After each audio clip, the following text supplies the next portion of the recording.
Right now at noon, Southwest Missouri residents report the theft and vandalism of campaign signs. And we've got sunny skies, and as you can see with our camera shaking, some breezy conditions out there. Got to look at that forecast and when warmer weather arrives again coming up. Plus, all eyes at the Wolf Creek Park in Grove, Oklahoma turn to the skies and water to check out dozens of amphibious planes. The 4 states' most watched news starts now. Well, authorities have filed formal charges against the man accused of setting up a hidden camera inside a girls' locker room in the McDonald County High School in Anderson, Missouri. This is KOAM News at noon. I'm Elise Snowy. The suspect is 53-year-old Roger Copeland of Neosho.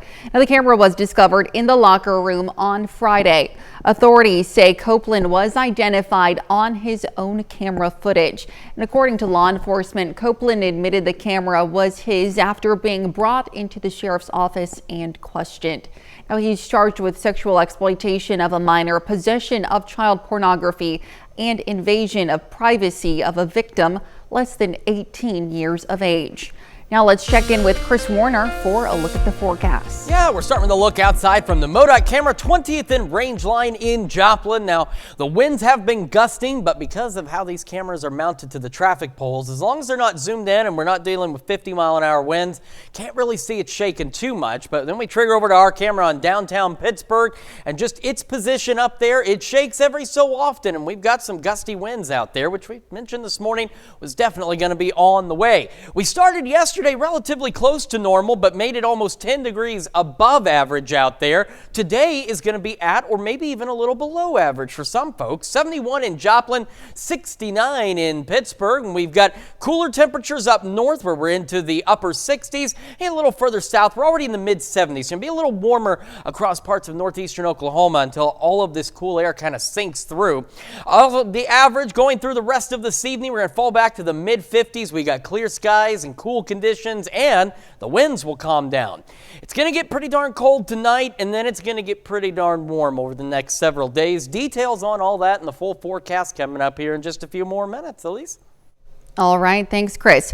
Well, a federal judge yesterday sentenced a Joplin man for stealing mail from Joplin residents as part of a conspiracy to commit bank and wire fraud. Now, Aaron Blake gets 3 years and 7 months in federal prison without parole. The court also ordered Blake to pay more than $12,000 in restitution to his victims. Back in February, Blake pleaded guilty to 1 count of conspiracy to commit bank fraud and wire fraud. Now, 1 count of bank fraud and 1 count of aggravated identity theft. Blake's co-defendant Emily Anna Lee Sturgis pled guilty in July to conspiracy and fraud charges. Now, Sturgis and Blake stole mail from December 2022 to January 2023. The stolen mail included credit cards, debit cards, checks, cash, jewelry, and documents that contained personal identifying information. They also used the stolen credit cards to unlawfully make purchases. Sturgis currently awaits sentencing. Well, authorities in Springfield have been answering reports of stolen campaign signs. Now, signs from multiple yards have come up missing. 1 couple has reported the theft of 2 signs. I think we all should have an opportunity to have things in our yard that speak to other people, no matter, what side of the political spectrum that you're on. Now, both Democrat and Republican supporters have reported a reoccurring need for replacement signs. Campaign sign vandalism might also be a problem in southeast Kansas. We'll have more on that today on KOAM News at 5. Well, Bourbon County Commissioners held a Q&A session yesterday afternoon to address community concerns about potential solar projects that could move into the county.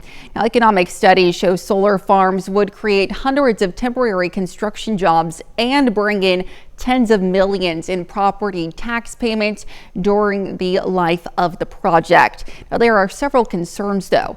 For one, the potential fire hazard. Bugs me the most as far as they can't figure out when to put these things out or how to put these out. And if they're struggling in big towns like Kansas City, Olathe, and they're bringing in 4 major fire departments to put these down, and it still takes 4 days, 3 days, whatever it is, and they're still smoldering. We're in a rural area. Now, residents also voiced concerns about the initial investment cost and the potential for fumes or other pollution if the panels are too close to their home. Well, residents of Grove, Oklahoma had an opportunity to see amphibious planes land on the water yesterday. KOAM's Melissa Alexis has more. This event right here kind of blows my mind as how it was received in our community. Amphibious planes landing on Wolf Creek Park drew in a big crowd to the lake. In our community, this was one of our biggest Facebook posts that we've ever done. Just showed there's some planes that's going to land on the water. Not many people get to see a airplane land on water, so this is a very, very special event today. Not only to see one land, but we're going to see 25 to 30 airplanes land. The Grove Convention and Tourism Bureau director was pleasantly surprised by how big a crowd the event brought out. And the guy just asked, hey, can a few planes fly in and land and eat on land? So the cool thing is I see something big happening when you have this much of a turnout for something that wasn't supposed to really, I didn't know that would be this big. The planes flew in from all over the U.S. and stopped to get a bite to eat at the food trucks by the lake. The guys are going to get out, they're going to have lunch and mingle with the people that are here to see them land. And they're going to taxi up right here, and we'll park them all the way down through here. The planes are part of an organization that decided to stop in Grove on the way to their national convention. Reporting in Grove, Melissa Alexis, KOAM News. They hope to start doing this annually after seeing how many people came out to watch the planes landing. Well, coming up, Missouri voters will get a chance to weigh on proposed minimum wage hikes. And later, we're making beer-basted sausage in the Mr. Food Test Kitchen. Well, today, former President Jimmy Carter made history. Carter turned 100 years old today, becoming the first president in U.S. history to hit the centennial mark. Now, according to family members, Carter's birthday wish is to vote in the presidential election. Well, the vice presidential nominees are just hours away from taking the stage for their first and likely only debate. CBS News is hosting the event in New York City, and Jared Hill has more. Minnesota Governor Tim Walz landed in Newark, New Jersey this morning ahead of tonight's vice presidential debate. It was only 5 weeks ago that Vice President Kamala Harris asked him to join her presidential ticket. He's someone that will call things as they are. He coined the phrase to describe the Republican ticket as weird. So it's not like he won't throw some punches. Senator J.D. Vance arrived in New York City yesterday.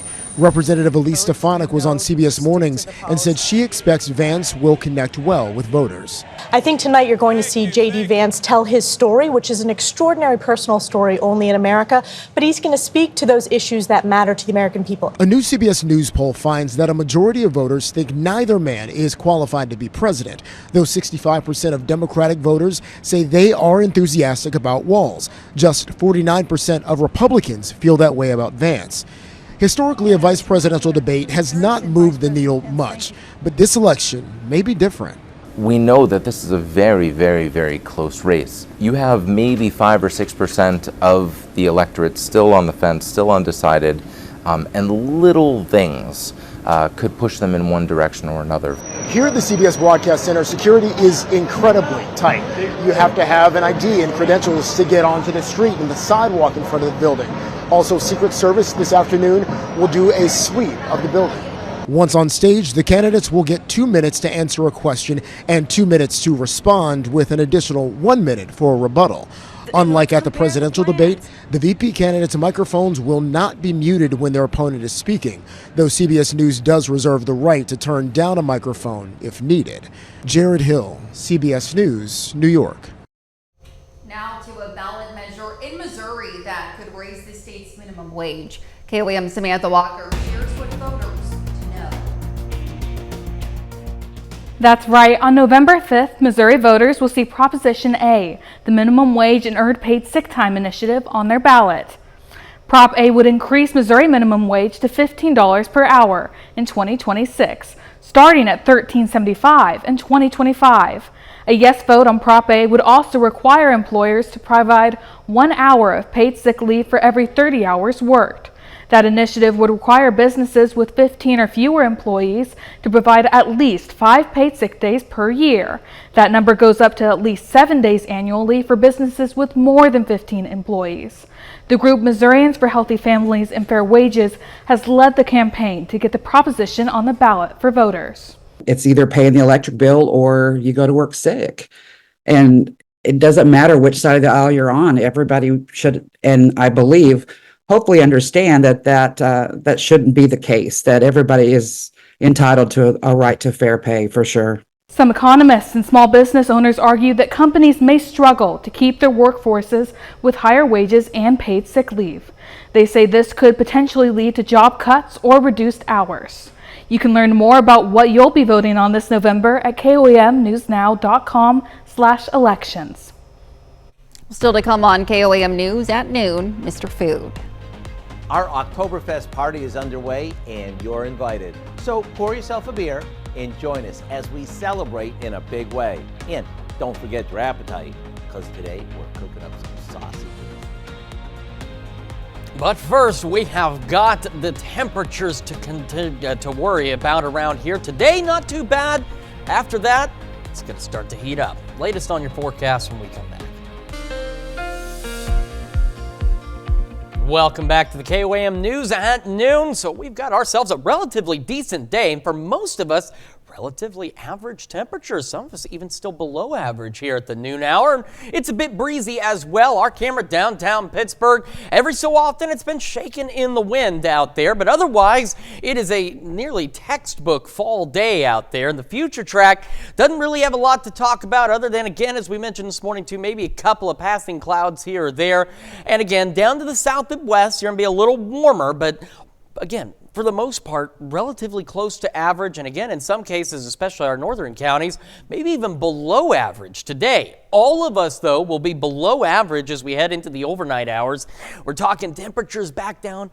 Look at this, mid-upper 40s out there. We should be the low 50s, so I know this isn't a huge difference from where we're supposed to be, but this is our coldest night in quite some time that's ahead of us. And then on the flip side of that, we're looking at a 35, almost 40 degree difference as we head into tomorrow afternoon, with temperatures climbing into the upper 70s and low 80s out there. So again, depending on where you are, determine if you're 35 some odd degrees warmer than where you are from our overnight lows. We're still looking at mostly sunny skies, maybe a few clouds here and there, and we'll have a south breeze as we head into Wednesday, but we're not anticipating any kind of gusty winds with that. As we head into our Thursday, though, that will change, still holding on to south winds, but then like today, those south winds will pick up and start gusting 30, 35 miles an hour, and as they blow a little harder, they're going to bring in even warmer air by Thursday, with many of us reaching around 90 degrees.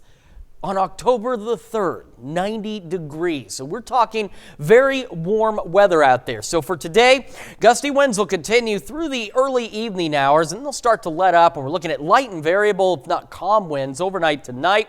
That south breeze for our Wednesday will be about 5 to 10 miles an hour. And then Thursday, as early as 4 or 5 o'clock in the morning, take a look at some of these gusts. Now, sometimes the gust tracker is a little over the top, but still, it's the indication that early in the morning Thursday, we're talking these south winds gusting 30, 35 miles an hour. This will last a good portion of the day as well, but at this point, the winds look to ease up a little as we start to head into the afternoon.